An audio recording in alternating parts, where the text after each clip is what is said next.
Что-то меня потянуло в гастрономическую ностальгию. Когда мне было лет 5, я гостила в деревне у двоюродной бабушки, и меня с собой взяли на покос. И там готовили картошку на костре с грибами лесными.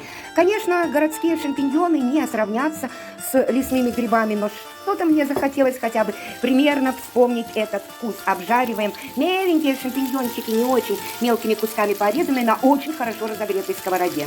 Жарим наши шампиньончики, мини-шампиньончики до такого вот золотистого цвета и добавляем произвольно нарезанный лук. Лук нарезайте как вам больше нравится. Убавляем нагрев и доводим лук до готовности вместе с грибочками.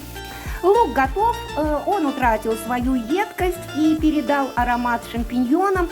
Они стали более насыщены грибным запахом, грибным вкусом. Сейчас добавляем предварительно отваренную картошку.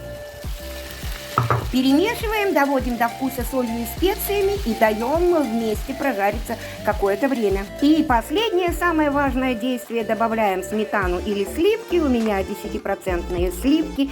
И под крышечкой на медленном огоньке даем всем этим продуктам соединиться между собой. Осталось нафантазировать лесную опушку, запах костра, вкус лесных грибов, стакан парного молока, хрустящую горбушку деревенского хлеба и из русской печи. Приятного аппетита!